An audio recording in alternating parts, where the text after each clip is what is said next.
After 6 years of waiting, fans of the Virtual Tennis series can finally rejoice and be glad. And the newest installment of this series, Virtual Tennis 3, is quite possibly the best in the series, with its tight and grasping controls to its vivid and thorough gameplay. How's it going, guys? Voice of Reason here, and I'd like to welcome you guys to my first ever, and hopefully not my last, video game review. And for my first video game review, I wanted to do one of my favorite video game franchises and one of my favorite sporting games, which is Virtual Tennis 3. Now, Virtual Tennis 3 is available right now and has been available since I think about a year ago. I think it was released back in March of 2007. And it is on both PS3 and the Xbox 360. And of course, this video game review does go for both formats, so just not to confuse anyone, this is for an overall review of both versions of the game. Let's start off with the gameplay.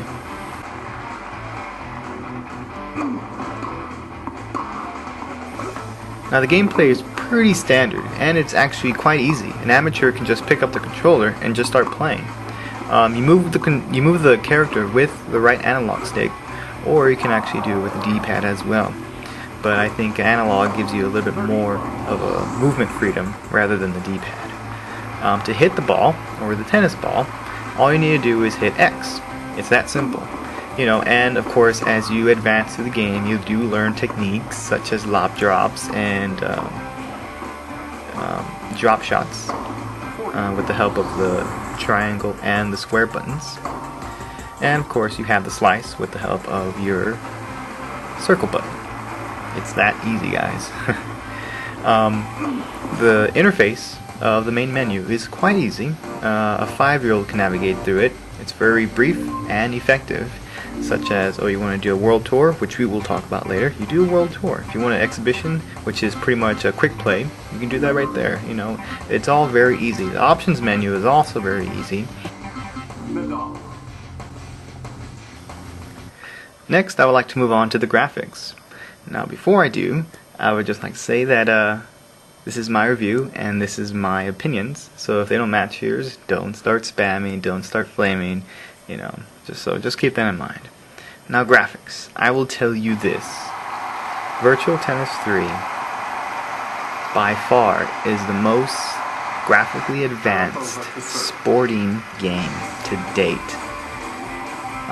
It doesn't get any better than this. I know it's been out for nearly a year, but I think Virtual Tennis 3 is one of the most underrated sports games in this next gen era, which hasn't been out for that long, but still, so far, I think this might be the most underrated game thus far.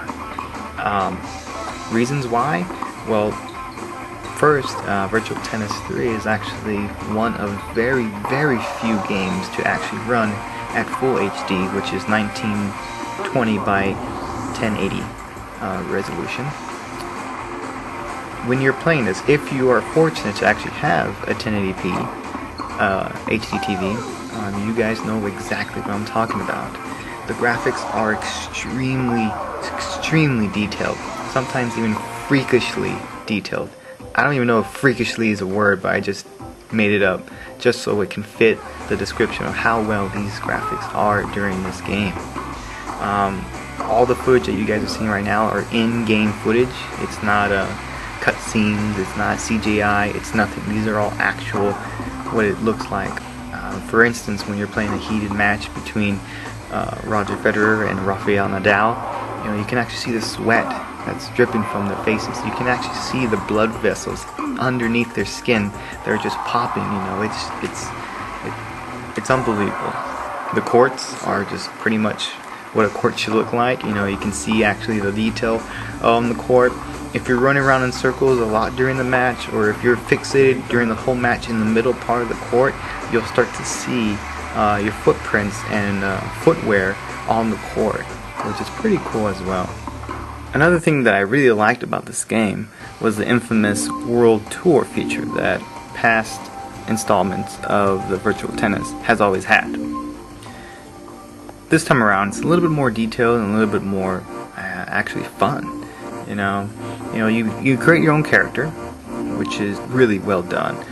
You can create, you know, whatever character you want to be in terms of, you know, color, skin color, the way your hair is, your eye color, your nose, your face, even the way you actually hit the ball, you know, your strokes, you know, everything you can possibly imagine, well, somewhat you can possibly imagine, you can create your own character here in the Virtual Tennis 3 options.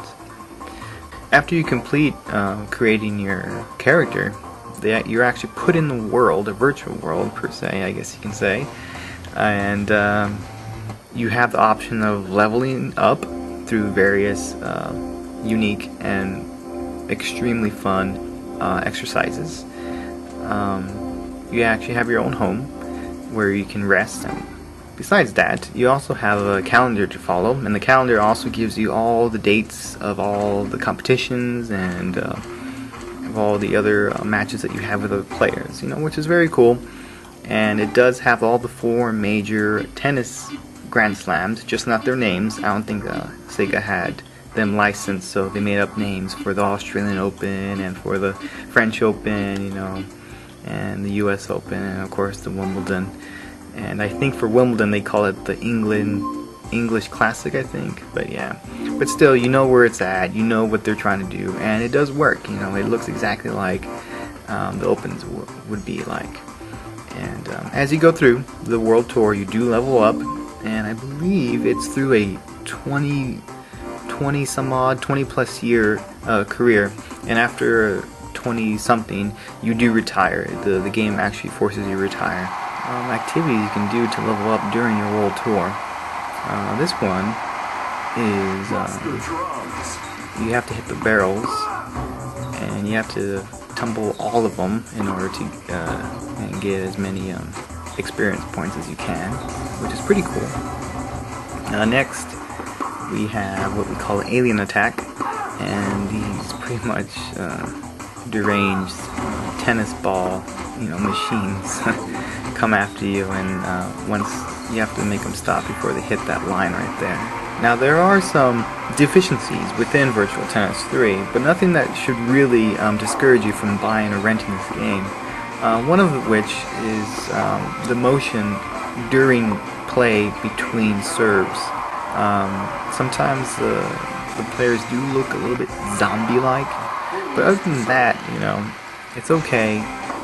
Like I said before, the graphics are very, very good and very detailed, but in some characters, mostly in the women, sadly, they don't really look like the players.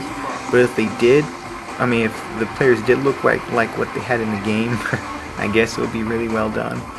But some of the players do kind of not look like what they should be looking like. Now, as mentioned before, this game is available on both the PlayStation 3 and the Xbox 360. But nevertheless, there's always a twist with these multi-platform games. And the big question that is on everyone's mind is, which version is better, the PS3 or the Xbox 360? First, only on the PS3 is the added developmental feature of having Physics AGEA. With this feature that's on the PS3 only, I think just makes the physics of the ball and the player a little more realistic. Now, the Xbox 360 does not have this added feature, however, and a huge however at that, only on the Xbox 360 version is there online multiplayer, which takes the game into a whole different level of gameplay. Looking at it as feature-wise, your best bet is to go with the Xbox 360, hands down. You have the great game with the great graphics, and you also have the multiplayer option of it. You know, with everything said and done, you know, with all the stuff that I've talked about and the comparisons, you know, either way, you're getting one of, if not the best looking sports game out there right now. Even if it's been out for a year now, you're getting one of the best looking sports games, you know. And it's easy to see that this game is an ace right down the line. Thank you for listening to Voice of Reason's video game review. You guys take care, and I'll catch you guys later. Virtua Tennis 3.